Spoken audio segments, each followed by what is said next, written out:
Welcome back to Bourbon Country Reacts. Hey, everybody. Dustin. Keith.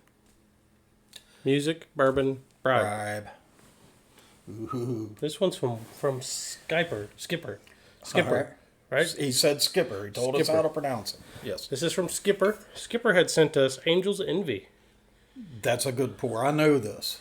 Well, yeah, we both had Angel's Envy. Yeah, and it's a good pour. What the shit was that? Quiet on the set! I think that might have been a cat. I'm going to get stabbed. Or shot. I'm guessing she has her earbuds in, so she doesn't have to. Or that. What'd she say? I'm ignoring you. Good. So That works out well for us, usually. True. So,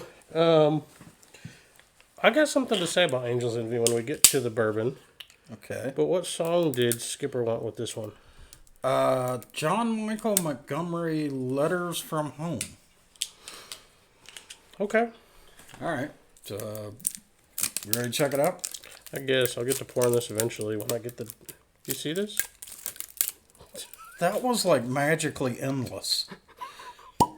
It just kept... It's like one of those magician tricks where he's pulling the socks out of his freaking mouth and they never stop coming out. Yeah.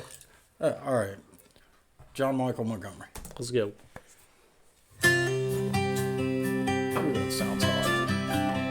That's all right. My dear son, it's almost June. I hope this letter catches up with you It's good. and finds you well. It's been dry, but they're calling for rain. And everything's the same old same in Johnsonville. Your stubborn old daddy ain't said too much, but I'm sure you know he sends his love. And she goes on in a letter from home. I hold it up and show my buddies like we ain't scared and our boots ain't muddy, and they all laugh like there's something funny about the way I talk when I say mama sends her best, y'all. Y'all. I fold it up and put it in my shirt, pick up my gun and get back to work. And it keeps me driving on, waiting on letters from home.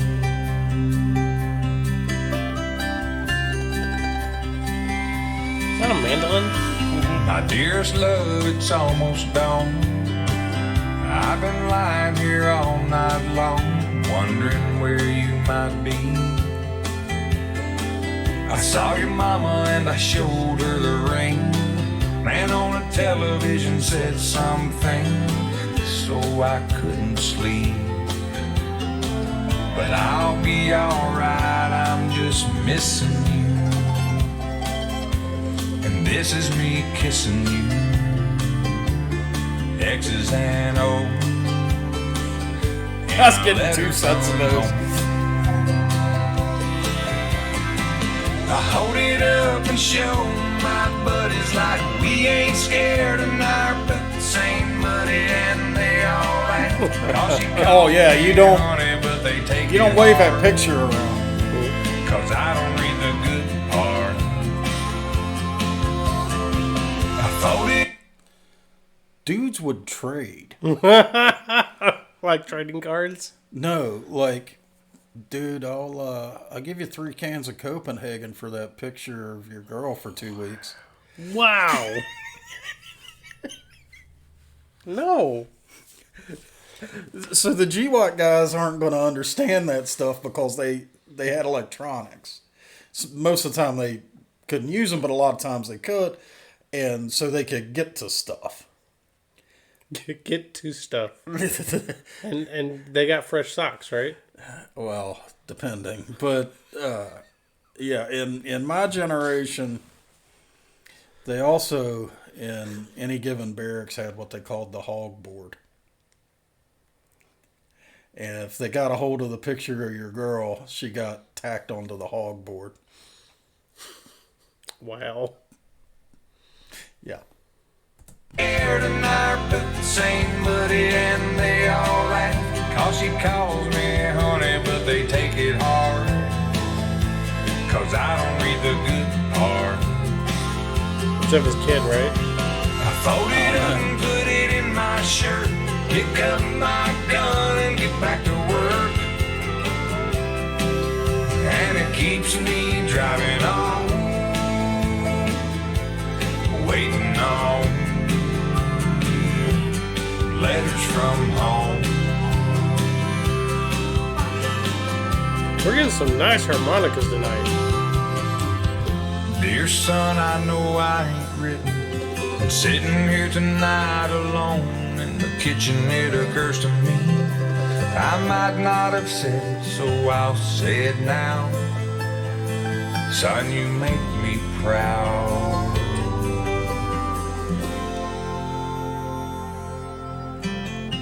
I hold it up and show my buddies like we ain't scared and our boots ain't muddy, but no one laughs.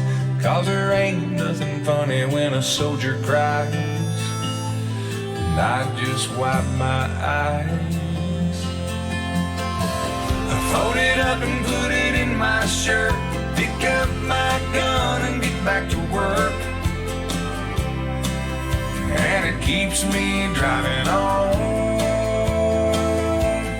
waiting on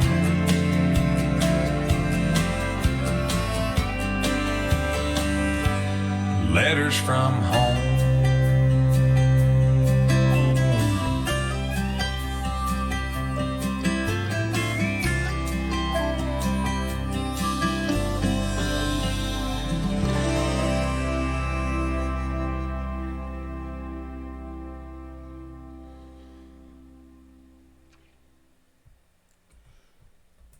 So that would have been a lot more applicable for my generation than the GWAT guys.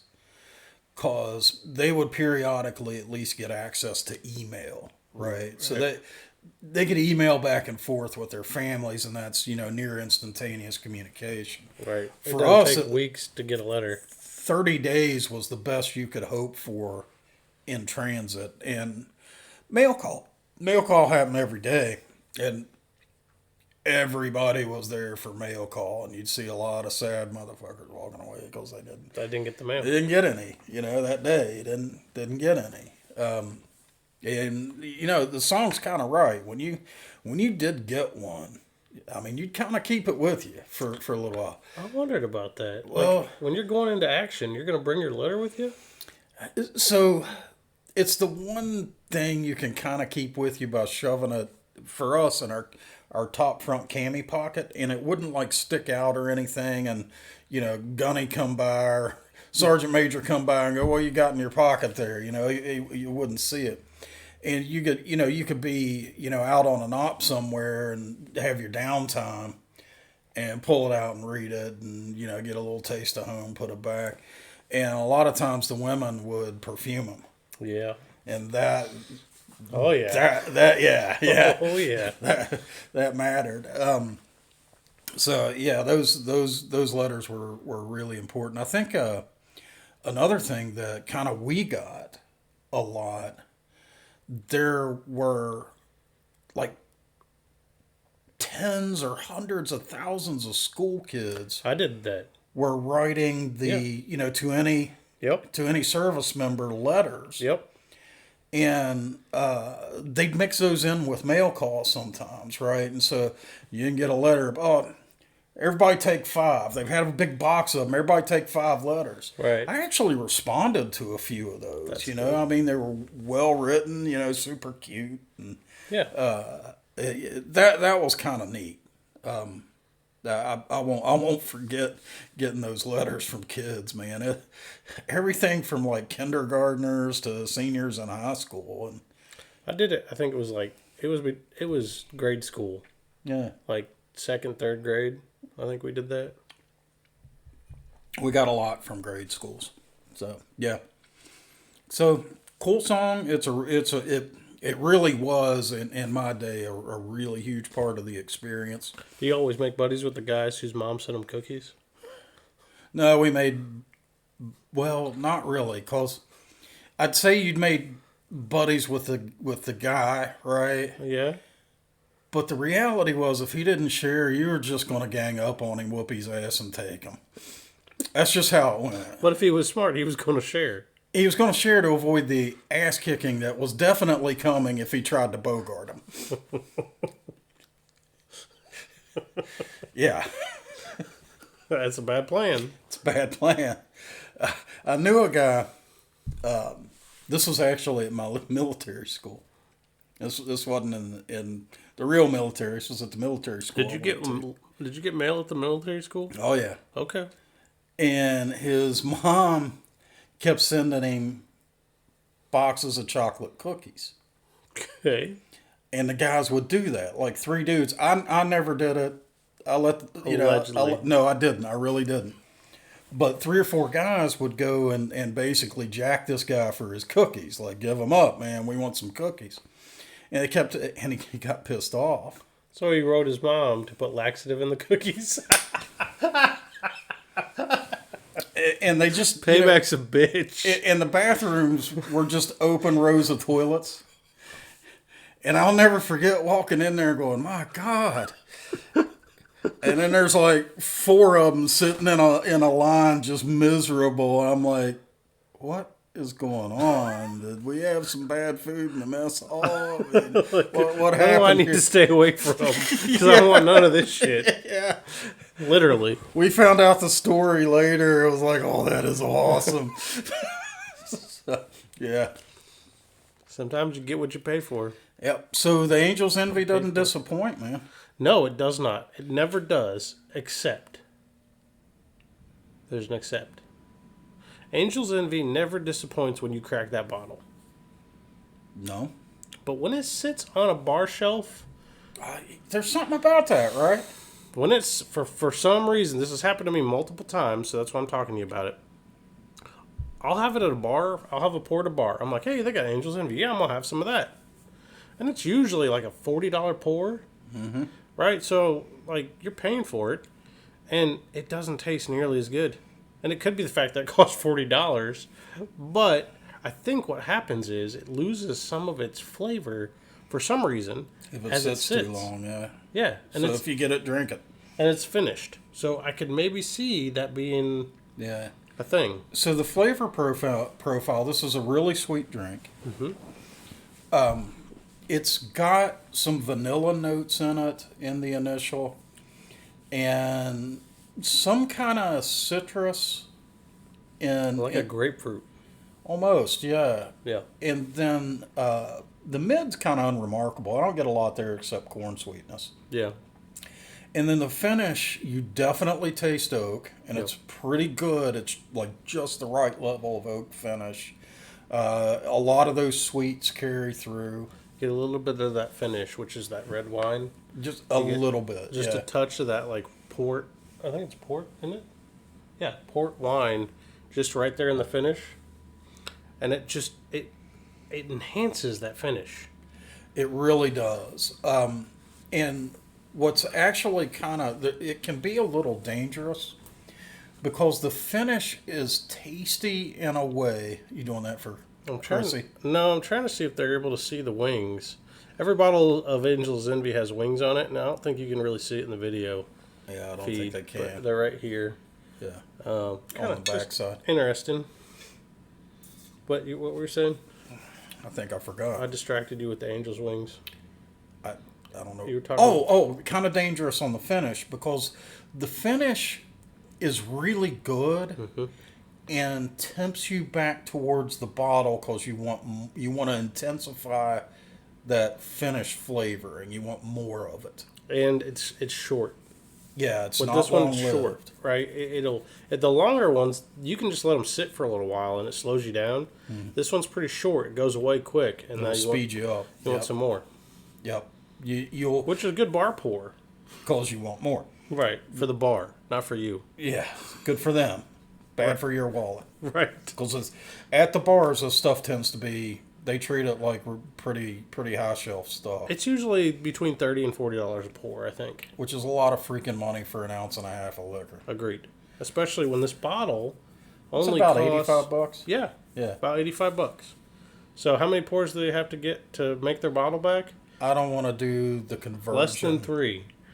Yeah, they do 3 Pours. pours, and they And you know they get it at a discount, right? right. So they're killing us with that. Yeah, well, Sorry. that's what bars do, man. Their margins on whiskey are obscene, Mm-hmm. but they lose it all in regulation,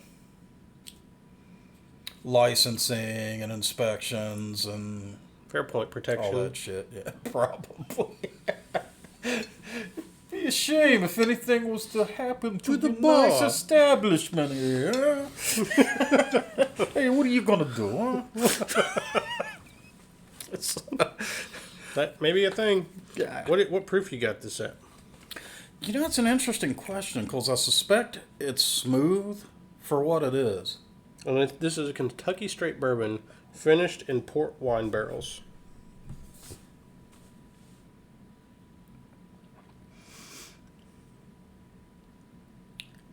Gut says about 95. Really? That's weird. They haven't. That is interesting. What? We'll talk about that. So it's 86.6. So not smooth then. Not super smooth, but I think it doesn't have a ton of bite either. So I think it's actually pretty decent. There's a uncorked on place to fill. Maybe they know about that. It sits on a shelf that goes flat thing. Dude, I think that's a thing. I think they must know about it. I've never seen that before. Me either on anything. And you guys have sent us like 300 bottles, so Right. we'd have noticed that. Yeah. Huh. Ah. That's interesting. So I guess the lesson here is At the when bar. you pop it, when you buy a bottle of this and you pop it, drink it. Yeah. Like make it your daily for a week and a half and get it gone. Right. Otherwise, apparently it'll go stale on you. Or uncork it with some friends, like most bourbons should be, and get rid of it that night. Yeah, just let everybody. You want to kill this wear one that. tonight? No, I do not, because we have to be up at the ass crack of dawn tomorrow. Andrea goes, he's trying to kill us. I'm like, what? She's like, breakfast? I have to get up at 7 a.m.? It's like, No, you have to get up at like 6:30 because we need you here at 7:30. yeah. Yeah. Yeah. So, Good tune. good tune. Great cool, bourbon when you first pop it. Cool subject matter in that tune. Flashed me back quite a bit. Yeah. And in good ways. And a great pour. This is Start getting good some stuff. of those perfume smells in your nose. Actually, I am. Yeah. Yeah. I remember those, man. I get it. Yeah, I mean, you look like freaking huffing paint, man. Yeah. Have you done that before? Huff paint? Yeah. No. Okay. Why are you looking incredulous? Do I look like the kind of guy that's got 2 brain cells left? Don't answer that. If you guys enjoyed this video, go ahead and give us a like. Go ahead and subscribe to the channel. Drop down in the comments. Tell us what country music we need to check out, what North American whiskeys we need to try. And don't huff paint. See you next time.